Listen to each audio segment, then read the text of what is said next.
اب ربیع الاول میں جو یہ جو جلسے جلوس اور اس طرح کی چیزوں کے جو دلائل پیش کیے جاتے ہیں وہ کس قسم کے دلائل ہیں؟ کوئی ایک صحابہ کا کوئی عمل، کوئی تابعین کا عمل، کوئی اسلاف کا عمل، کوئی ایک روایت بھی ہمیں ملتی ہے؟ کہیں کچھ بھی نہیں ملتا. فلانا مناتا تھا، فلاں نے لکھا ہے تو فلاں نے لکھا ہے. بھائی دین سب سے پہلے کہاں سے چلا ہے؟ قرآن، سنت، صحابہ، یہ ہے نا دین. تو اور ایک بات خوب اچھی طرح سمجھ لیں، میری حضرت مفتی تقی عثمانی صاحب سے ملاقات ہوئی، ان کی زیارت کے لیے گیا. انہوں نے بڑی زبردست نصیحت کی، وہی بات کی جو ہم کہتے رہتے ہیں. اس سے بڑی تائید ہوئی کہ آپ ان فرقوں کو ختم نہیں کر سکتے. آپ کا کام ہے پازیٹو وے میں، مثبت انداز میں اپنے دلائل لوگوں کے سامنے رکھ دینا. جس کی قسمت میں ہدایت ہوگی آ جائے گا، جس کی قسمت میں ہدایت نہیں ہوگی، جو سیدھا راستہ نہیں چاہے گا، اس کو آپ زبردستی ہدایت نہیں دے سکتے. یہ چلتے رہیں گے اسی طریقے سے. اس جملے سے بڑی تسلی ہوئی. اسلام سے زیادہ حقانیت کس کی ہو سکتی؟ دنیا میں لوگ بتوں کی عبادت کر رہے ہیں کہ نہیں کر رہے؟ کیا دلائل کی دنیا میں ان کا پلڑا بھاری ہے؟ کون دنیا میں ایسا شخص ہوگا جس میں اتنی سینس بھی نہیں ہوگی کہ جس پتھر کو میں اپنے ہاتھ سے تراشتا ہوں، میں نے خود بنایا، میں نے مارکیٹ سے خریدا، 2 خریدنے پر تیسرا فری ملا مجھے، ہول سیل کے ریٹ الگ ہوتے ہیں، وہ میری بگڑی بنائے گا. اس کے لیے کسی دلیل کی ضرورت ہے اس پر رد کرنے کے لیے؟ لیکن کیا بڑے بڑے ڈاکٹر، بڑے بڑے سائنٹسٹ، انجینئرز کیا بتوں کی عبادت نہیں کر رہے؟ بولو نا کیا ہو گیا میرے بھائی؟ تو اگر آپ ان کی ٹینشن لیتے رہو گے ساری زندگی، یہ کیا ہو رہا ہے، یہ کیا ہو رہا ہے، تو اس سے بت پرستی ختم نہیں ہوگی. آپ ڈپریشن اور ٹینشن سے مر جاؤ گے. تو اس کا حل کیا ہے؟ وہی حل ہے جو قرآن نے بیان کیا کہ آپ اپنی بات لوگوں تک پہنچا دیں. جو بھی بتوں کی عبادت کرتا ہے اس کو کہہ دیں، جیسے قرآن نے کہا الہم ارجل یمشون بہا، بتاؤ کیا ان کے پاؤں ہیں جس سے یہ چلتے ہیں؟ ام لہم اعین یبصرون بہا، بتاؤ کیا ان کی آنکھیں ہیں جس سے یہ دیکھتے ہیں؟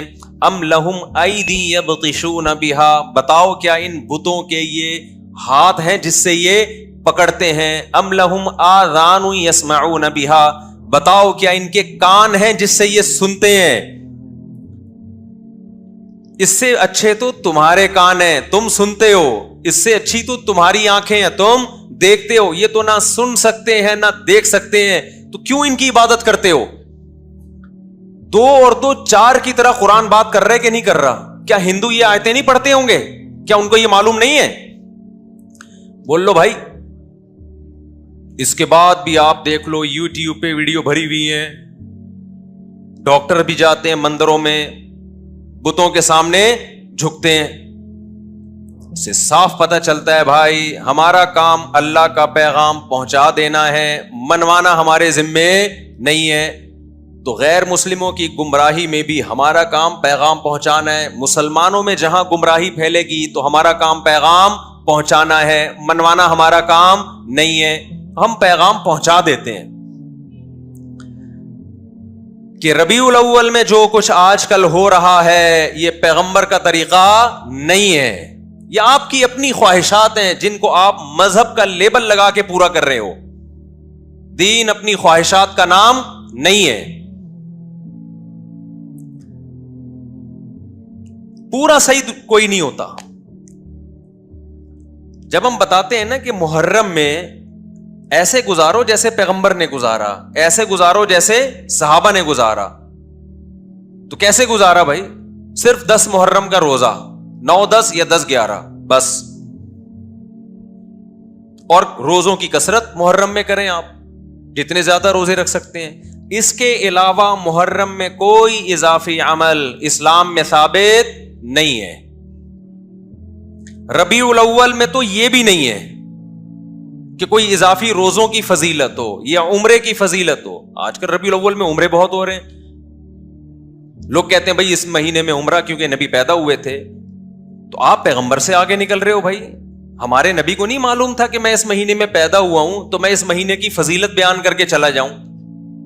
صحابہ کو معلوم نہیں تھا کہ ہمارے پیغمبر اس مہینے میں پیدا ہوئے ہیں تو ہم اس مہینے میں عمرہ کر کے اس کی فضیلت کو بڑھا دیں.